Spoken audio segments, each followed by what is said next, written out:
परम श्रद्धेय समागत भगवत कथा प्रेमी सज्जन वृंद, माताओं,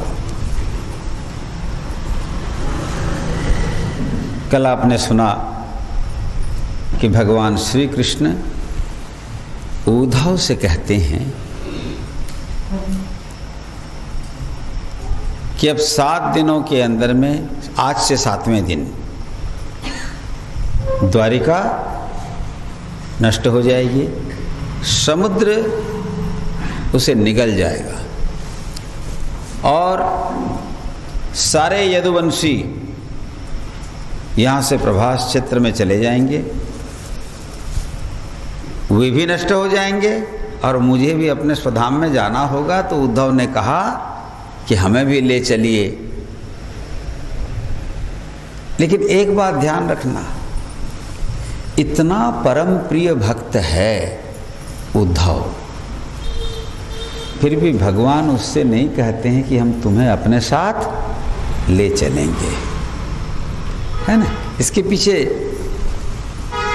कारण क्या है, उद्देश्य क्या है? बहुत प्रिय है उद्धव, भगवान उसे बहुत प्यार करते हैं, परम प्रिय प्रेमी भक्त है। जैसे अर्जुन वैसे उद्धव, दोनों को भगवान ने ज्ञान, कर्म और भक्ति का उपदेश किया है। आत्मज्ञान, ब्रह्म ज्ञान सब कुछ दोनों को दिया है और दोनों ही समर्पित भक्त हैं।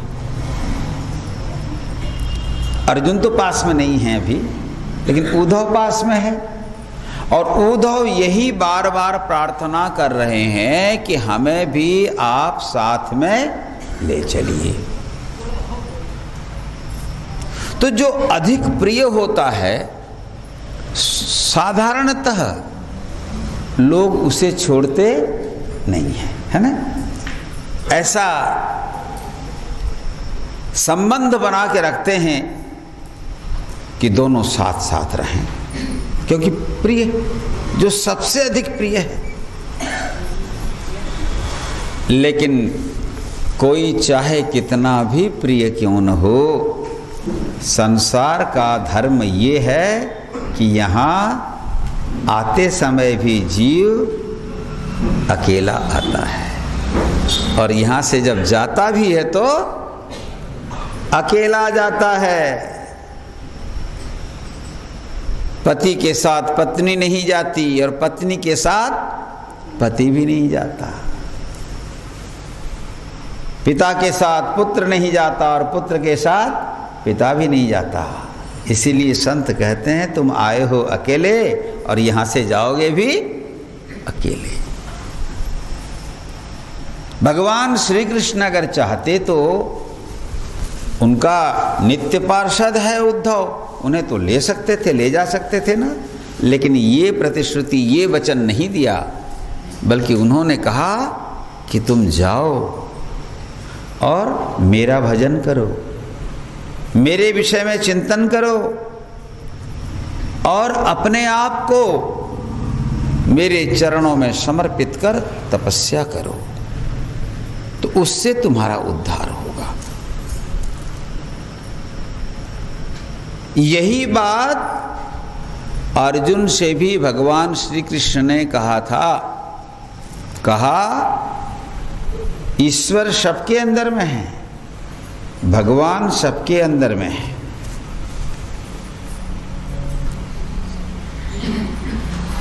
तो बोले सबके अंदर में है तो मेरे गुरु भी आप हैं, मेरे मित्र भी आप हैं, मेरे सब कुछ तो आप ही हैं, आप ही दिखा दीजिए। तो भगवान कृष्ण ने कहा नहीं, ये बताना मेरा काम है, दिखाना मेरा काम नहीं है। मैंने बता दिया कि ईश्वर सबके अंदर रहते हैं, मगर उसको दिखाने का काम गुरु करते हैं। समझ गए?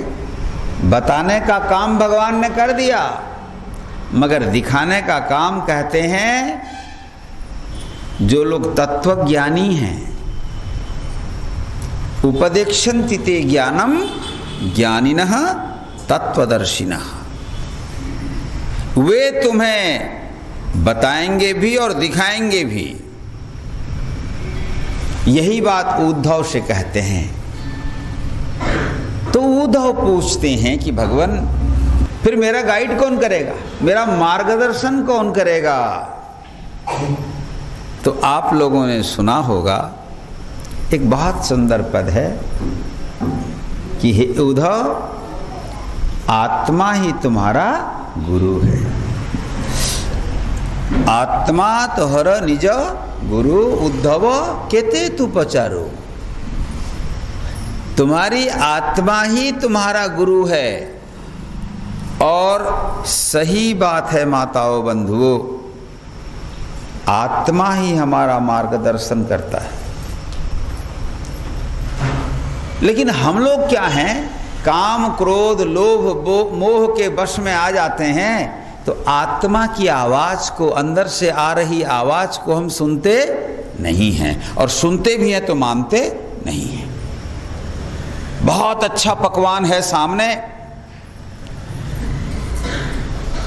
लोभ बस आप बहुत खाना चाहेंगे, अंदर से आवाज आती है समझ करके खाओ, अधिक खा जाओगे तो अजीर्ण हो जाएगा, बीमार पड़ जाओगे, लेकिन लोभ बस हम खा जाते हैं। ऐसे ही संसार के जितने विषय हैं, शब्द स्पर्श रूप रस गंध, अंदर आत्मा कहती है कि इनका उतना ही सेवन करो जितना हजम कर सकते हो। आँखों से उतना ही देखो और वही देखो जो तुम्हारे लिए कल्याणकारक है। ऐसी गंदी चीज मत देखो जो तुम्हें भी अपवित्र बनाएगी और तुम्हारे लिए दुख का कारण बनेगी। ऐसी चीज मत देखो, ऐसी चीज मत खाओ, ऐसी चीज मत सूंघो, ऐसी चीज मत पियो, ऐसे जगह पर मत जाओ जो तुम्हारे लिए भी दुखकारक हो। ये अंदर की आवाज आती है। जब आप मार्क किए होंगे, जब कभी ऐसी दुविधा आती है तो अंदर से एक आवाज आती है कि ये मत करो, ये गलत है। लेकिन लोभवश व्यक्ति वो गलत काम की ओर चले जाते हैं और आत्मा की आवाज को सुनते नहीं हैं। उसका परिणाम होता है कि वो दुख भोगते हैं।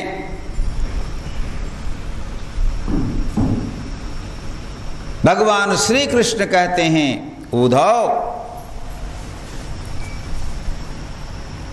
सीखना है किसी व्यक्ति को तो उसके सामने ये सारा संसार पड़ा हुआ है। आदमी कहीं से भी सीख सकता है। और जो सीखना नहीं चाहता उसको स्कूल में भेजो, विद्यालय में भेजो, महाविद्यालय में भेजो या विश्वविद्यालय में भेजो, वो कुछ सीख नहीं सकता। सीखने वाले के लिए तो ये सारा संसार शिक्षा का केंद्र है, विद्या का केंद्र है। और न सीखने वाले के लिए ये संसार में कोई विद्यालय नहीं है। संत लोग कैसे सीखते हैं? आप तो पढ़ने जाते हो, बहुत विद्यालय में पढ़े हो, बड़ी बड़ी डिग्रियां आपके पास होती हैं, लेकिन मैं आपसे पूछूंगा, परमहंस रामकृष्ण जी के पास कितनी डिग्रियां थीं? डिग्रियां नहीं थी। उनको तो अपना नाम भी लिखना ठीक से नहीं आता था। लेकिन देखो, उनका स्पर्श पा करके, उनका आशीर्वाद पा करके विवेकानंद पैदा हो गए। उन्होंने जीवन को देखा, जीवन को जाना, जगत को देखा, जगत को भी पहचाना। जो संत होते हैं, महापुरुष होते हैं, वो जीवन शास्त्र का अध्ययन अधिक करते हैं। संतों का जीवन, संतों का शरीर, संतों का मन, संतों की बुद्धि, सब कुछ उनके लिए एक प्रयोगशाला के समान होता है। संत स्वयं से सीखते हैं, माने इस पिंड से सीखते हैं संत महापुरुष लोग, और इस ब्रह्मांड से सीखते हैं।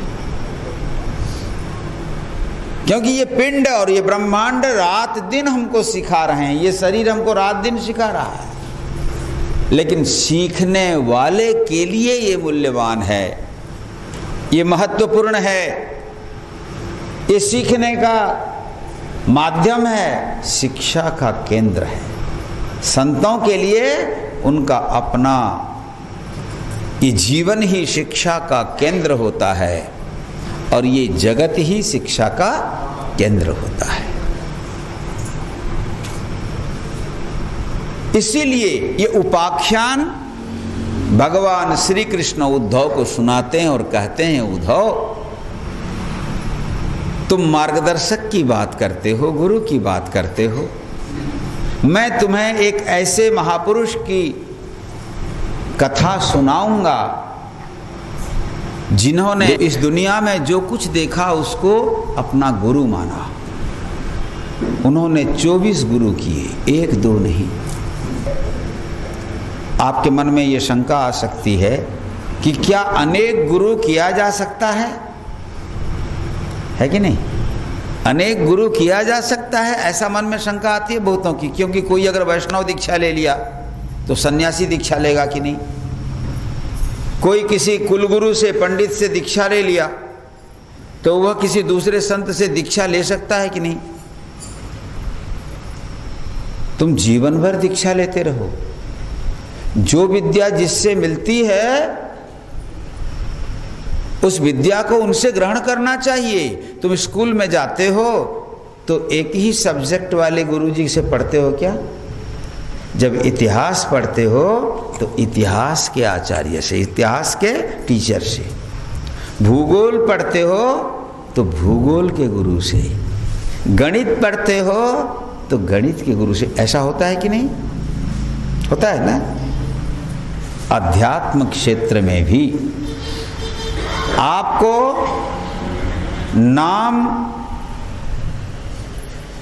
नामी गुरु से, जो नामाचार्य होते हैं उनसे मिल सकता है। ज्ञान जो ज्ञानी गुरु होते हैं उनसे मिल सकता है। उपासना जो उपासक होते हैं, सिद्ध होते हैं, उनसे उसकी शिक्षा मिल सकती है। योग सीखना है तो आपको योगी गुरु करना होगा। आपने परमहंस निगमानंद जी के बारे में सुना है ना, पढ़ा भी होगा।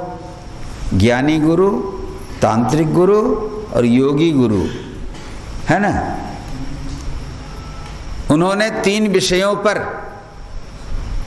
3 महान पद्धतियों को उन्होंने स्वीकार किया और उन पद्धतियों के जो ज्ञाता थे उनको गुरु बनाया।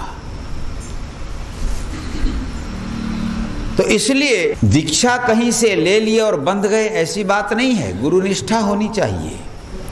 और एक बात बराबर मैं बोलता हूँ, और मेरे गुरु से संबंधित धारणा को जानना है तो मैंने हम इन लोगों ने संग्रह किया है मेरे प्रवचनों का, गुरु शिष्य और गुरु पूर्णिमा। गुरु पूर्णिमा के अवसर पर दिए गए मेरे विचारों, प्रवचन को, जिसमें मेरे विचार हैं, उसको पढ़ो, समझ जाओगे, क्लियर हो जाओगे।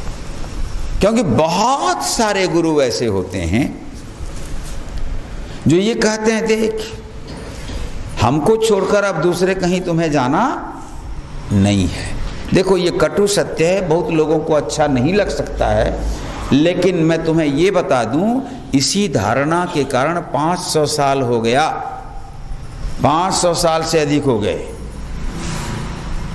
साधक साधिकाओं की बौद्धिक सीमा जो है सिमट गई, उदार नहीं हो पा रहे हैं। हमारे भारतीय सनातन धर्म की बात कर रहा हूं।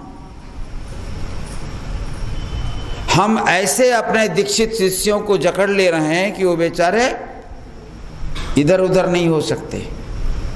अरे ज्ञान की प्राप्ति के लिए तुम कहीं भी जाओ, लेकिन गुरु की निष्ठा को रखो।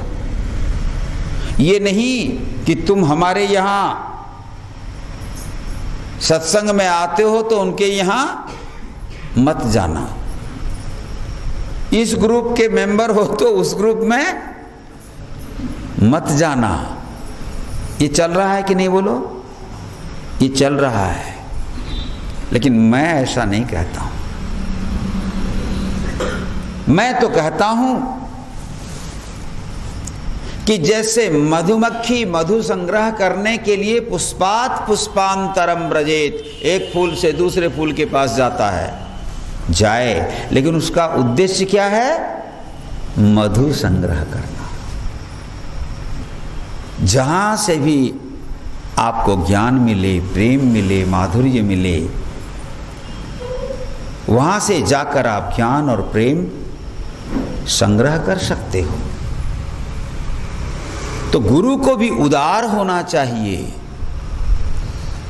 और शिष्यों का दर्शन भी, शिष्यों का दृष्टिकोण भी और शिष्यों की साधना पद्धति भी उदार होनी चाहिए। मगर मैं निष्ठा की बात कर रहा हूं तो गुरु निष्ठा। गुरु कौन है भाई? गुरु किस रूप में आते हैं हमारे सामने? कृष्णम वंदे, भगवान के रूप में। गुरु कोई शरीर नहीं है। तुम ये मत समझो कि सत्य प्रज्ञानंद जी से दीक्षा ले ली हो तो वही, अरे सत्य प्रज्ञानंद नाम, ये नाम और ये सत्य प्रज्ञानंद नाम का रूप, ये जो मिला है ये क्षणस्थायी है, लेकिन अंदर में जो गुरु तत्व है, किसी भी गुरु के अंदर में जो गुरु तत्व है वह आत्मा है। और वह आत्मा स्वरूप कौन है? स्वयं परमात्मा, भगवान है। हमारे अंदर में भगवान ही है और अंततः भगवान ही सबके क्या है? गुरु हैं। इसीलिए गुरु के प्रति हम ब्रह्मा, विष्णु, महेश और गुरु साक्षात परब्रह्म कहते हैं। गुरु ब्रह्मा भी हैं, विष्णु भी हैं और महेश्वर भी हैं। ब्रह्मा, विष्णु, महेश्वर मतलब सगुण साकार हैं और परब्रह्म परमात्मा मतलब निर्गुण निराकार भी है। तो गुरु के अस्तित्व का परिचायक कौन है भाई? भगवान है। गुरु का अस्तित्व क्या है? तो भाई अस्तित्व भगवान है। तो गुरु को भगवान के रूप में देखो और भगवान सदैव उदार होते हैं। भगवान सदैव उदार होते हैं, इसीलिए गुरुओं को भी उदार होना चाहिए, संकीर्ण बनना नहीं चाहिए। संकीर्णता विचार में आएगी तो समाज में उसका प्रभाव पड़ता है और संकीर्णता से ही हम ग्रुप में बंट जाते हैं, भाग भाग हो जाते हैं और जब कोई भी चीज बंट जाता है तो कमजोर पड़ जाता है। यही आज सनातन धर्म की कमजोरी का कारण है। इसीलिए सनातन धर्मी संख्या में चाहे कितने भी हों, उनका अगर पर्यवेक्षण किया जाए, उनका विश्लेषण किया जाए तो वो सहस्त्रों भागों में विभक्त है। भगवान विभक्त होने की बात नहीं करते, भगवान कहते हैं एक, क्योंकि वो स्वयं भी एक हैं। एकम सत, सत एक है, परमात्मा एक है। विप्राह बहुधा वदन्ति। उस परमात्मा को, उस ब्रह्म को जानने वाले लोग अनेक, बहुधा माने बहुत प्रकार से कहते हैं, बहुत नहीं कहते। मेरी बात समझ रहे हो ना? बहुत नहीं कहते। भगवान बहुत नहीं है, भगवान तो एक है, लेकिन उसी भगवान को बहुत प्रकार से गुरु समझाते हैं। जो उड़िया समझता है उसको उड़िया में, अंग्रेजी समझता है अंग्रेजी में, हिंदी समझता है हिंदी में, लेकिन बोलते किस तत्व को हैं? उसी एक भगवत तत्व को। इसलिए भाषाएं हमारी अलग अलग हो सकती हैं, मगर भगवान अलग अलग नहीं हो सकते। इस बात को बड़ी दृढ़ता के साथ सब लोग जानो और समझो। इसीलिए ये श्रीमद् भागवत स्वाध्याय सत्र है। मेरी बात समझ रहे हो ना? मैं इतना जो प्रवचन करता हूं कि बताता हूं, मेरा उद्देश्य यही है कि अपनी भावना को शुद्ध बनाओ, अपने विचार को उदार बनाओ और सीखो। जीवन में जिस किसी से भी कुछ सीखने को मिलता है उसको सीखो। और जो सीखता है उसी को शिष्य कहते हैं। और जो शिष्य के रूप में इस संसार में जीवन व्यतीत करता है, सचमुच में वही अंत में गुरु बन जाता है, वही गुरु कहलाता है। जो जीवन भर सीखता है, अपने आप को शिष्य मानता है, वही अंत में गुरु बन जाता है।